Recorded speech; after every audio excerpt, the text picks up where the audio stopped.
নমস্কার, সৌমি স্টোরি লাইফে আপনাদের স্বাগত। চলে এসেছি একটা নতুন রেসিপি নিয়ে। আজকে বানাবো ঝাল সুজি। অনেকে এটাকে উপমাও বলে থাকেন।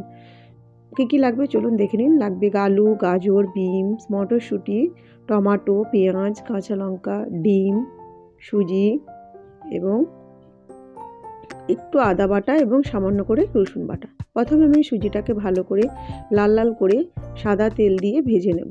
ভাজা হয়ে গেলে আমি ওর মধ্যে প্রয়োজন মতো জল দিয়ে এই সুজিটাকে ভালো করে ঝুরঝুরে করে নেব। সামান্য একটু নুন এবং চিনিও দেব।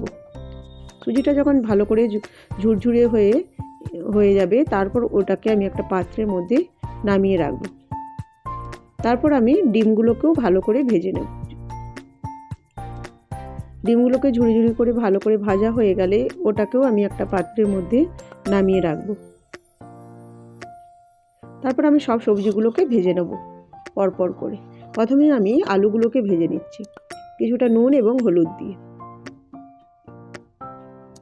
আলুটা কিছুটা পরিমাণ সিদ্ধ হয়ে যাওয়ার পর আমি ওর মধ্যে পরপর সবজিগুলো দিয়ে দেব গাজর, তারপর বিনস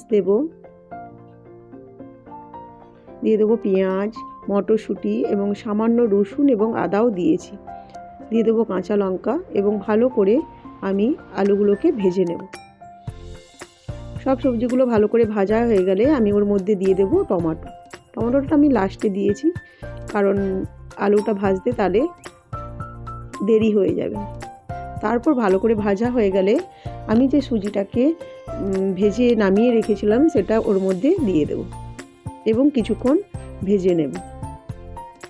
ভাজা হয়ে গেলে আমি ওর মধ্যে ভেজে রাখা ডিমগুলোও দিয়ে মিশিয়ে নেব। সকালের ব্রেকফাস্ট কিংবা সন্ধ্যের টিফিনে আপনারা এই জলখাবারটা করতে পারেন। আপনাদের খুবই ভালো লাগবে আশা করছি। আর আমার ভিডিও যদি আপনাদের ভালো লাগে আমার চ্যানেলটাকে কিন্তু অবশ্যই সাবস্ক্রাইব করে দেবেন। সবশেষে দিয়ে দিয়েছি আমি জিরে গুঁড়ো এবং গরম মশলা গুঁড়ো। আপনারা এতে ম্যাগি মশলাও দিতে পারেন এবং কিংবা চিকেন মশলাটাও দিতে পারেন। আমার তো তৈরি ঝাল সুজি। আপনাদের কেমন লাগলো অবশ্যই কিন্তু জানাবেন।